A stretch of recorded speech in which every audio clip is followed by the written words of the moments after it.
Hi YouTube, today I'm going to do a video talking about shifters and Camrys if you have a 4-cylinder or a V6 5-speed specifically. Got my 93, my 99, and then my, my 97 and then my 99. White's a V6, gold's a 4-cylinder, and then black's a V6. Also, check out this cool little fender I got from one of my Iowa buddies. His name's Tommy Trick Austin. Hell of a guy. He also has a Camry. His is the El Camrino. If you're ever curious, go look him up. Look him up on Facebook. He's pretty cool guy. He gave this to me. He also gave me this chain link shifter here. It used to be a much taller one, as if you could have put it into a pickup truck, like a K1500 or something. But I wanted to talk to you specifically about the type of nut that you need to weld onto this if you're trying to put any kind of shifter in a Camry.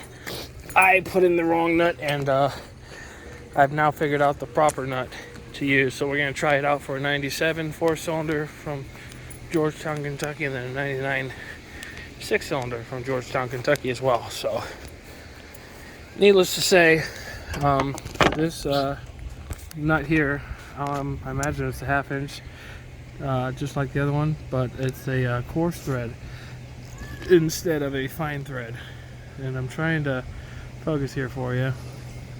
Don't know how well you can see, but that's definitely some coarse threads, and they're almost stripped because I've really fought like a son of a gun to get it to go on. Whereas here you have a 1/2 inch 20, which I'll take a picture of the actual listing or the paperwork at the hardware store for the exact nut part number or whatever, but it's a 1/2 inch -20. We're going to show you the threading on procedure and stuff. Let me unlock this door real quick, and I'll do the same for the ute. There's that. And Loki Dwagon. There's that. Speaking of, I'm going to actually take that chain link shifter because somehow I mysteriously get that to screw on, whether I cross-thread it, but I bought 2 nuts today because one's going to go on this one and this other nut's going to go on the other shifter. But real quick here, I'll show you.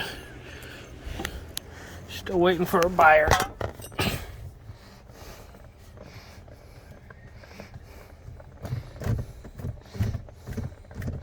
Alrighty.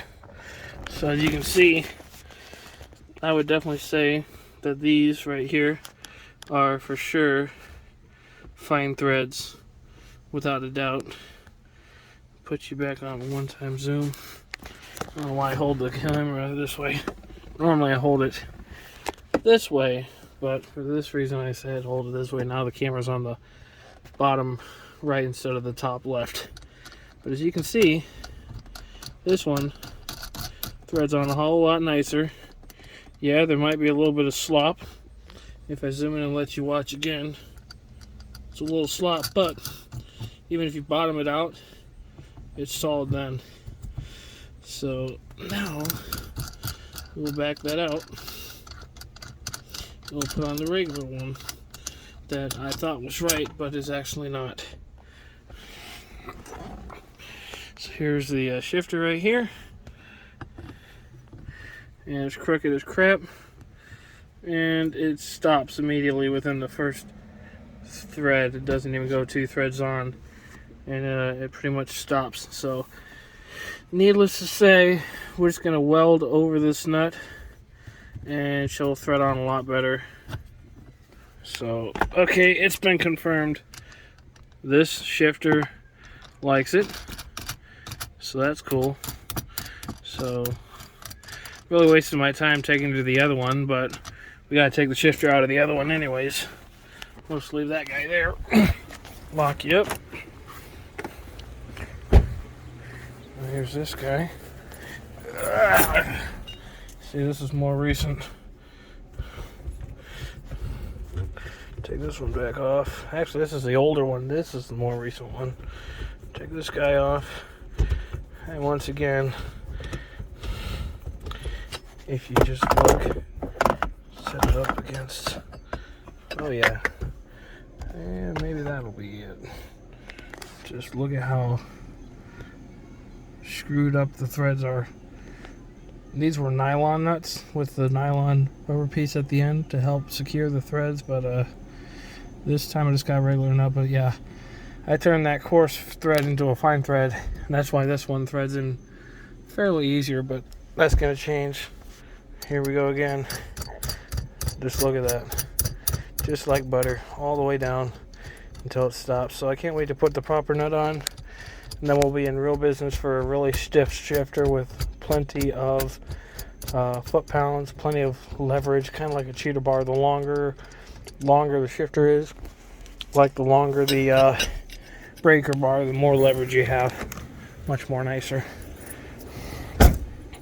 At my job, we've got a welder, so that's where I can do my welding at.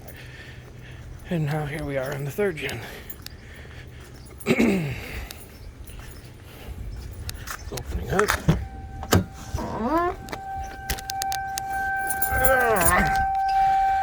Once again, nut goes on it amazingly. Yada, yada, yada. Throw the other one in there. And this one, you can actually tell I put it on crooked.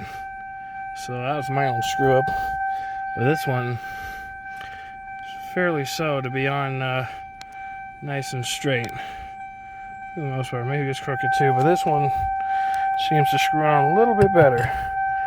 Only because it's been manually turned into a fine thread when it was originally a coarse thread.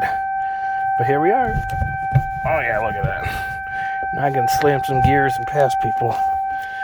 So needless to say, that's my video for today. I'll post the picture at the beginning, even though here it is 7 minutes, so we're talking about it now. But thanks for watching, y'all.